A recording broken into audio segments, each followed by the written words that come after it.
Assalamualaikum warahmatullahi wabarakatuh. Santriwan santriwati pesantren mahasiswa diniyah Fakultas Ekonomi dan Bisnis Islam. Pada hari ini kita akan membahas tentang kelanjutan dari hukum bacaan di dalam ilmu tajwid ya. Dalam beberapa video sebelumnya kita sudah membahas 5 kelompok hukum bacaan dalam ilmu tajwid. Sekarang kita akan melanjutkan tentang hukum mad gitu ya. Ini yang paling sering kita temukan gitu ya, dan yang paling banyak keliru kadang di sini gitu ya. Ini hukum mad gitu ya. Kita mulai dari yang pertama, ada mad yang disebut dengan mad asli atau mad tobi'i gitu ya. Apa yang disebut dengan mad tobi'i atau mad asli?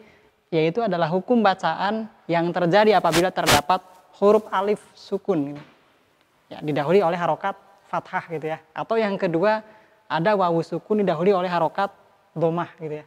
Atau yang ketiga ada ya sukun yang didahului oleh harokat kasroh gitu ya. Jadi 3 tanda ini gitu ya. Jadi ada alif, wawu, ya sukun yang didahului oleh harokat fathah, kasroh atau domah gitu ya. Ini disebut dengan mad asli gitu ya. Jadi mad ini masih asli gitu ya. Belum berubah menjadi mad-mad yang lain gitu ya. Atau dengan istilah juga mad tobi'i gitu ya. Monggo silakan teman-teman pakai istilah apa boleh gitu ya.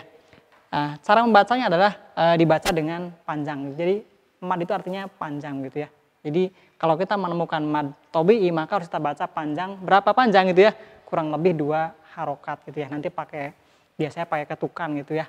Tapi nanti kalau kita kembalikan ke dulu yang sudah kita sampaikan di video yang pertama kan itu ya, nanti ada biasanya pakai skala gitu ya. Kalau yang mau pakai tartilnya yang agak cepat kan nanti mungkin ketukan harokatnya juga sedikit berbeda gitu ya. Tapi standarnya adalah ini gitu ya. Jadi 2 harokat kalau kita menemukan hukum bacaan yang disebut dengan mad asli gitu ya. Nah, ini contohnya gitu ya.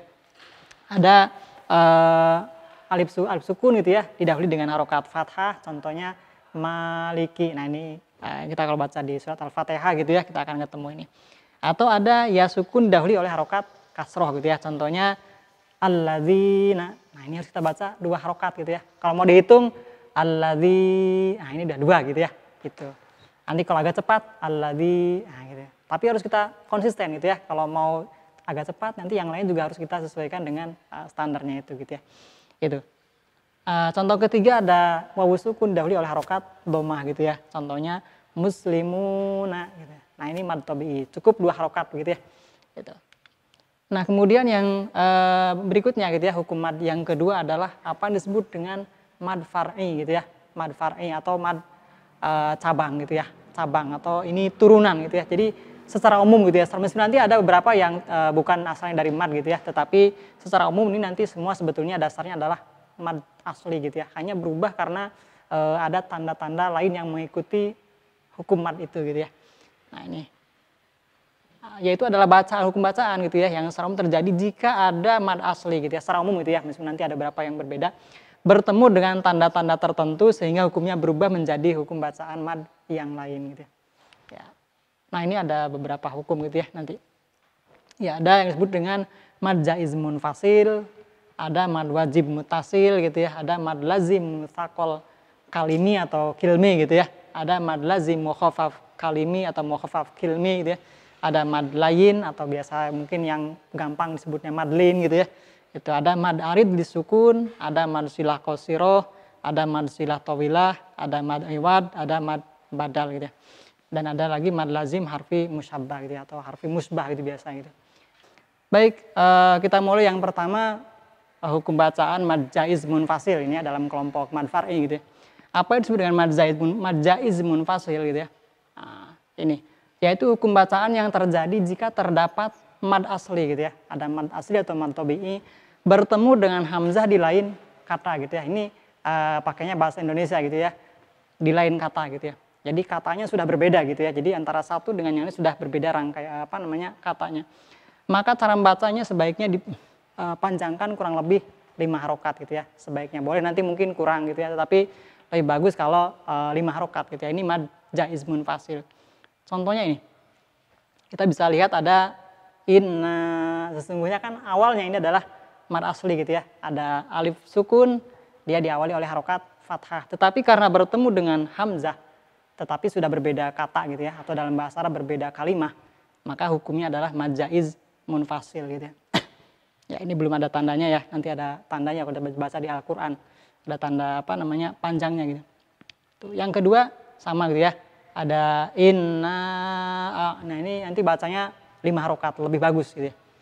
Nah, yang kedua ada yang disebut dengan mad wajib mutasil gitu ya. Kalau tadi mad jaiz, maka tadi juga bacanya boleh gitu ya. Boleh pilihan 5 harokat atau apa namanya paling tidak nanti sama dengan hukum mad tobi'i gitu ya. Ini kalau mad wajib nanti harus kita baca panjang gitu ya.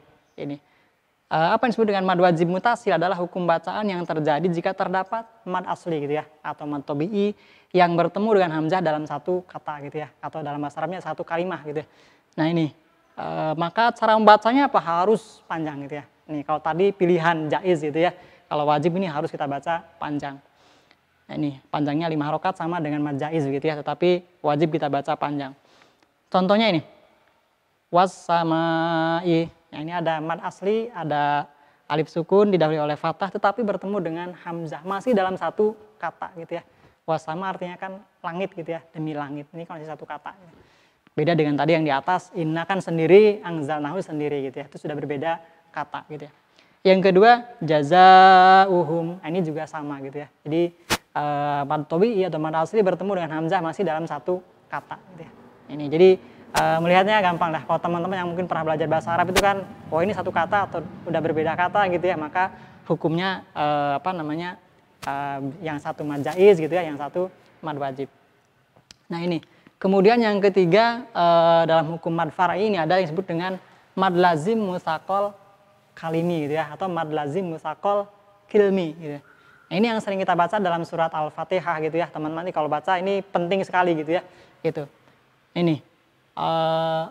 Mad asli bertemu dengan huruf yang bertasdid ya. Jadi kalau ada mad tobi atau mad asli baik yang dari harokat fathah, kasar maupun domah, kemudian di depannya bertemu dengan huruf yang berharokat tasdid, maka hukum bacaannya adalah mad lazim musaqal kalimi gitu ya. Ini. Nah, bagaimana cara membacanya? Kita baca dengan panjang tetapi juga kita tekankan tasdid gitu ya. Ini. Kita baca pertama nih. Waladdallin gitu ya. Jadi ini harus kita baca panjang tapi juga tasdidnya harus apa namanya kita baca sesuai dengan ketentuannya gitu ya, gitu. Jangan diringankan gitu ya, karena ini ada tasdidnya gitu ya. Ini. Atau yang kedua, faida jatis sohoh gitu ya. Nah ini harokatnya apa namanya 6 gitu ya, kemudian ada tasdidnya gitu ya. Ini. Yang berikutnya adalah hukum bacaan yang disebut dengan mad lazim mukhafaf kilmi gitu ya. Kalau tadi kan musaqal berat gitu ya, karena tasdid bahkan bacanya berat, panjang tapi berat, ada tekanan tasdidnya gitu ya. Berbeda dengan ini yang mukhafaf gitu ya. Nah, mukhafaf ini kan ringan gitu ya, tidak ada tasdidnya, hanya kita baca panjang gitu ya. Al-ana gitu ya. Ini yang mad lazim mukhafaf kilmi, hanya satu gitu ya. Gitu. Nanti kalau ini banyak nih teman-teman nih kalau baca Al-Quran banyak hukum mad lazim musaqal kilmi gitu ya. Oke.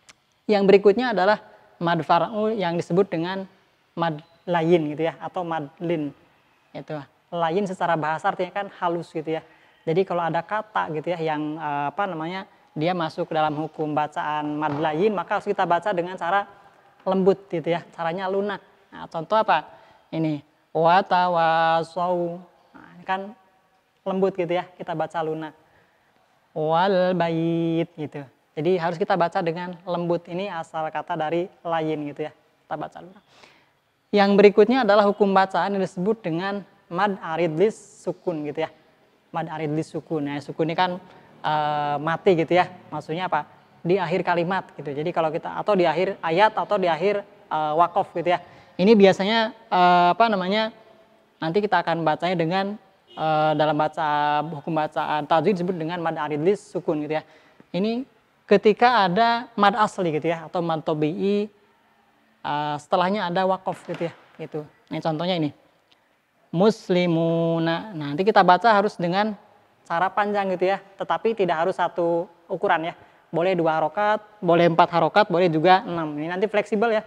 Jadi kalau kita mau tartil yang cepat kita pilih yang 2 gitu ya. Kalau mau yang apa namanya tenang kita boleh pakai yang 6 gitu. Ini. Atau yang kedua mata budun gitu ya. Ini caranya harus kita baca dengan panjang dan diwakofkan gitu ya. Kalau tidak wakof dia hukumnya tidak menjadi mad ada di sukun gitu ya, tetapi tetap menjadi hukum mad asli atau mad tabi'i gitu ya. Tapi kalau dia diwakafkan, hukumnya mad arid li sukun. Kemudian yang berikutnya ada yang disebut dengan mad silah qasiroh gitu ya. Mad silah qasiroh ini apa?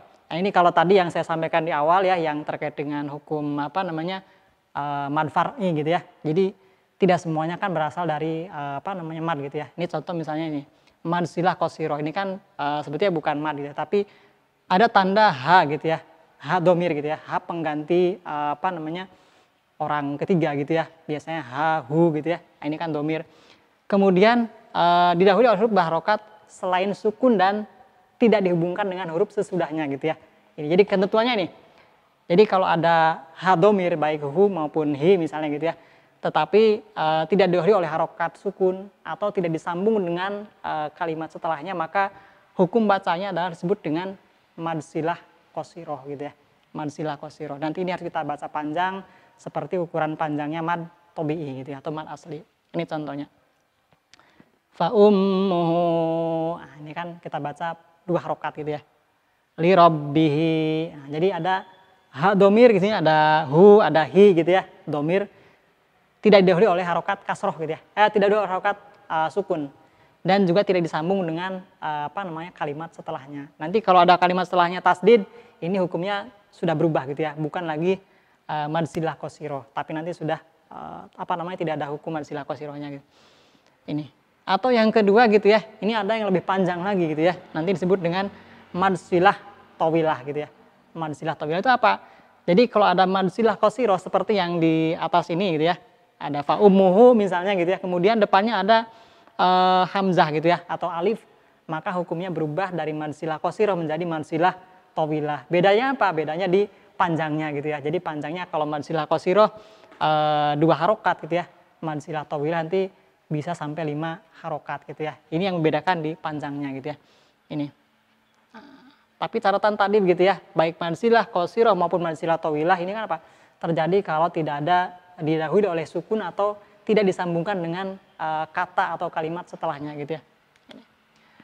Ya, yang berikutnya hukum bacaan yang terkait dengan mad far'i ada disebut dengan mad iwad gitu ya.